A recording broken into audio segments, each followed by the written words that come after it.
Ladies and gentlemen, Deja Vu here, and I am back after a Thanksgiving hiatus. I was just chilling here in my room, eating some turkey and stuffing and leftover mashed potatoes, and drinking some shock top beer, and I was like, you know what, I haven't done a commentary in like over a week. I should probably get back on that and do something. So I went back and looked for some suggested matches, and well, this one kind of popped out at me. It was this is Zero versus Reach. For all of you that have been watching my commentaries over the last few weeks, you know that I am absolutely in love with Zero and that I love the guy, and I think he will be an absolute beast. And hey, guess what? He is tearing it up right now. His last 12 games, dating from October 27th to November 25th, he has a grand total of 11 wins and 1 loss. His 1 loss coming to effort on Moonglaive, but he is just absolutely wrecking people. He is some like ridiculous 11-4 in the Pro League, absolutely being monstrous. He is our Zerg player, and for those of you who do Team Liquid's fantasy, yeah, he was the second highest scorer for round 1 of fantasy to Flash. His 48 points to Flash's 49. And considering how much cheaper Zero was than Flash, I think Zero would be the MVP of round 1 anyways. I was sporting the Woongjin duo of Zero and Free, so that led me to think I finished like 45th or something. Did pretty well. We'll see how this next round goes. They changed the rules up a lot, so it looks like it'll be a lot more difficult this round. You'll have to be a lot more wise in your picks. You need to pick people who just win, not necessarily people who play a lot. So that's an interesting change in their scoring. But yeah, let's see what else we got here. We've got Reach, and he is going to go for the Forge Fast Expand. We've been seeing a lot of the one base play out of Protoss these days, just trying to throw a little monkey wrench into PvZ. But and you know, I'd actually almost think that Reach would be one of those guys that would be more likely to do it, just because he is a very old school player. He was very good longer ago, not as strong of a player these days, as he only gets to practice, I don't know, the 3 hours or whatever that Ace gets to, while everyone else practices like 10 or 12 or some ridiculous number that's just not even fair. So he's definitely fallen off his game a little bit. He's down. He's just barely hovering over 50%. I think he's actually 1 game over 50%. Oh no, he's not. He's 4 games over 50%. He's 209 wins and 205 losses, so just barely over 50%. And Zero, with that early pool, is going to go for a, maybe not a run by, but he certainly is going to try and put some early pressure on Reach. But Reach is already prepared with 2 cannons, and I believe both those cannons will be up in time. Pulling some probes off as well, so he should be able to get his wall relatively up and running. But those gateways, those cannons actually still haven't come up. And oh, Zero's trying to get by. He gets one probe. He's gonna try and get through here. He's gonna get a couple Zerglings through. Oh my God, this is absolutely crazy. He gets 1 Zergling through. That could have been so bad, so close. So Reach just barely able to hang on, pulling off a lot of probes in order to do that. But that solo Zergling is not really gonna be able to do any damage. At most, all it will be able to do is give him extended scouting information and maybe harass whatever probes Reach has that it's like building a pylon or trying to build down the cybernetics core or something at his at his main. That's the best he can really hope for. Reach also throwing up his nexus. But yeah, I like that little early pressure, forcing Reach to throw down 2 cannons and that gateway before nexus. That's a lot of that's a huge investment before nexus, and Reach really needed all of it in order to defend against that that run by. If that run by had been successful, you know, that's pretty much game over for pro gamers in the multitask they have. Like on the D or C level, you know, you can kind of get away with it if someone gets like 3 or 4 Zerglings by.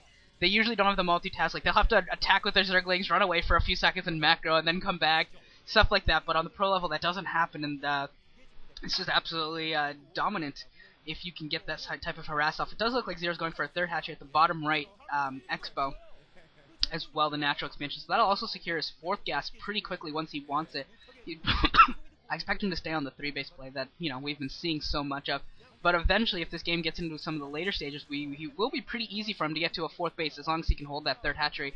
And I don't think Reach has scouted out that 3rd hatchery, but he probably suspects that the hatchery is that the 3rd base is either at the 6 or the 9. Probably the 6 o'clock position is most likely, and I think Reach is sending out a probe right now to try and gauge exactly what's going on right now. Probably wants to make sure he's not getting like all in 3-hatch Hydra or something lame like that. And the probe is coming in here trying to get a scout out, and it actually is going to get a complete and total scout. Oh no, a couple Zerglings get back onto that rim, so that's going to just barely stop the scout. but he's going to see the natural expansion. Going to see if there's any any hatcheries following up here. Oh, Zero with a little bit of a misplay, bringing down the 2 Zerglings from the ramp, and Reach able to micro around, and he's going to get the full scout and seeing the layer going up right now. So he's going to know when he's going to probably be able to come back, see the Spire, see the Hydras down as it comes up as well. And the following hatcheries, I think he's going to be able to expect everything out of this time. This is the basic 3-hatch Spire into 5-hatch Hydra, nothing different coming out here.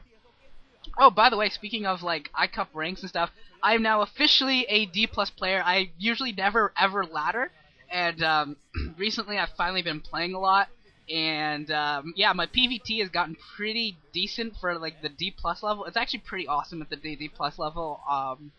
You know, there's plenty of people who can kick my ass, sure, but like at my level, I'm rocking out at PvT. And yeah, I kind of used that to get myself into a solid D+. I got like 2,500 points or so, somewhere around there. And yeah, I'm looking. Maybe I might even be able to push up to C- sometime this week. Or maybe, hopefully by the end of the season I can maybe push to C-. And it looks like we are going to see a Corsair Reaver build out of Reach there. We saw the Citadel Ladoon along with the Stargate being thrown up at the same time. Actually, that could just be the +1 speed lot. No, it's not going to be +1 speed lot. He doesn't have +1 upgrading. So yeah, probably is going to be Corsair DT. And a couple Lings and a Dragoon out right now for, a couple Zealots and a Dragoon out for Reach. Going to be able to hold back the, going to be dueling with some of these Zerglings of Zero. And Zero just biding his time right here. He's throwing up his extra hatches right now. And just because of the time Reach is going to take to get down there, there should be enough time for the Sim City of Zero. And we see the Hydras down and the hatchery going down there at the expansion. They're going to allow him to start Sim Citying and hopefully get some units out in time. Yeah, it looks like he's got some Zerglings. He really needs to get some more units out, Zero does. That's really not really enough to defend right now. He's got some Zerglings, and that's about it. He's losing a drone already. He might actually lose a second or third drone if he's not careful. And actually, he's going to be able to get a little bit of a surround here, and he's going to be able to probably isolate this entire force of Zealots and Dragoon. And yeah, it looks like everything is going to go down for Reach. Reach is going to lose every single ground military unit he has right now that was on that attack. That's all going down.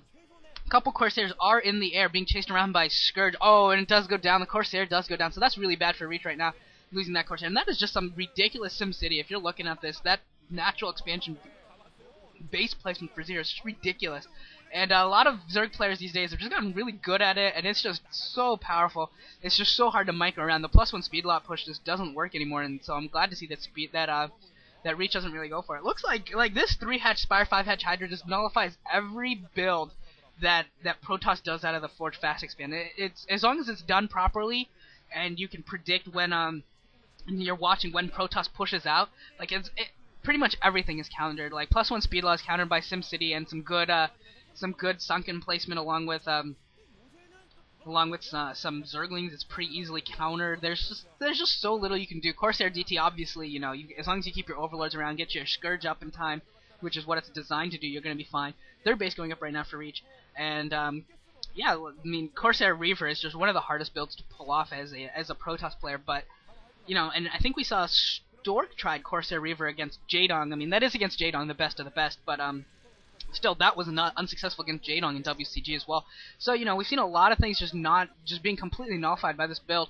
And a couple Scourge coming in here for Zero, getting a full scat off, seeing that the Stargate is still operating. So that means that this is going to be a more heavy Corsair build. And that's important information for Zero right now. That's very, very important. He doesn't know the actual number. It looks like Reach is trying to hide the actual number, although I assume that at this point Zero's caught at least a glimpse of it, of Corsairs. Still, the fact that this is going to be a heavier Corsair build, let's zero in on some information. Knows that there's probably going to be a couple less High Templars, that sort of thing, and he sees the Dark Templar shadow there. At least I assume he saw the Dark Templar shadow, and he should probably be very, very careful making sure that he's got Overlords everywhere. It looks like he's got a Spore Colony and Overlords at every single base, except his main, which has like 3 Overlords, and, well, you'd have to get through the natural expansion first. So unless there's going to be like a DT drop, which I don't think would be all that successful, honestly, I think Zero's going to be very, very well prepared for this. And we're already going to see an early Queen's Nest, actually. We're not going to see straight into 5-hatch Macro. We're going to see a Queen's Nest going down. So this is going to be an early Hive at the 9-minute 10 seconds. The Hive is already, or the Queen's Nest is already going down.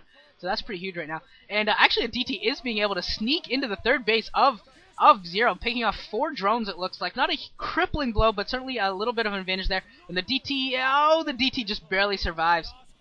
But yeah, 4 drones definitely go